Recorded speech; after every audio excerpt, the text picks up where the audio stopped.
Of course, the government doesn't want you to teach humor in your classroom. Why?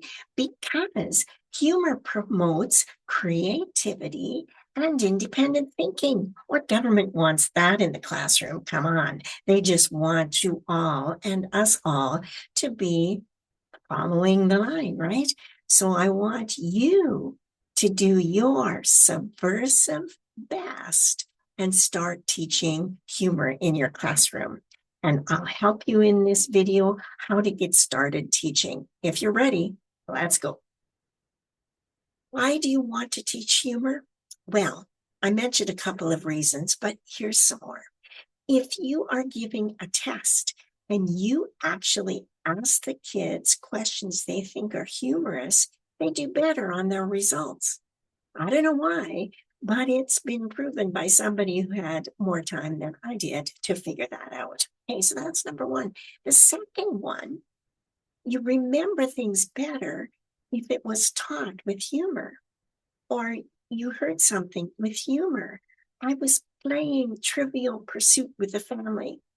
One of my least favorite activities, by the way. But anyway, we were playing, and I was with my mother in law. And at Trivial Pursuit, at the end of the game, you have to answer the question that the opposition asks you. And of course, they always ask you the sports question because you're just women. What would you know, right?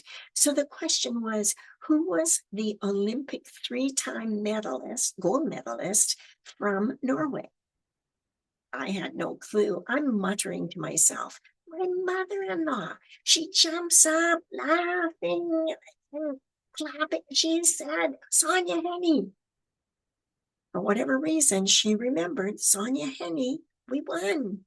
So three-time gold medalist Sonia Henny from Norway will never be out of my mind. I will always remember it just because I've never seen my mother-in-law behave quite that way before or since, right? So another good reason. Humor makes people think more flexibly. When they're problem solving, they will try new ideas that seem kind of silly, but if they have been given permission to do that kind of problem solving, they'll go for it and they will become more and more creative if you give them that great freedom to do that. And finally, humor helps us in hard times, stress relief, and coping.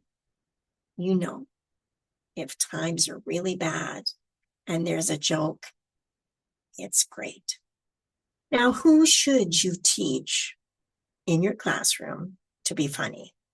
Well, my first thought, if somebody asked me that, was to say the girls need to learn how to be funny. So often they are not encouraged at home to be funny. So that can be one of your thoughts in your head while you're teaching humor. Teach those girls how to be funny. The second person, hopefully not a group in your classroom, but the second person to teach to be funny is that class clown. Because that class clown is not funny. They are just seeking attention, as you know already. So in order to save you, your class, and the future wife of said class clown, you want to teach him, usually it's him, to be funny. So keep that in mind before we go any further. Now, when you teach grade sixes, you have to know that grade sixes will laugh at pretty much anything, boys especially. They just laugh themselves silly over what do you say? What are they laughing at? I don't know. Grade sevens love slapstick. And if you want to get their attention, just make things big and dramatic and they'll get it. They love slapstick. You make it into a whole routine and say, ta-da, at the end, and they're yours forever. So they will remember that too, right? Because of the memory thing. So with grade sevens, definitely consider slapstick. And the last group is the grade eights and above. Now, grade eights to me are they're the ones they're starting to think on a higher level. and they get cerebral humor. So think about that with your grade 8s.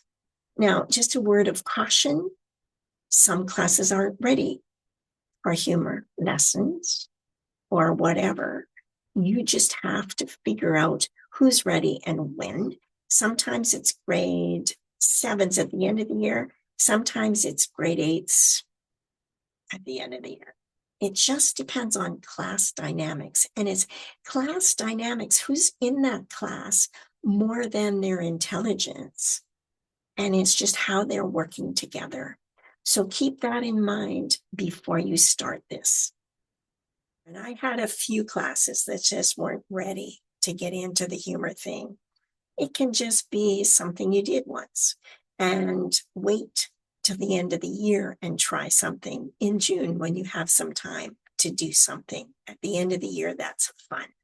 You always want to do something that's fun.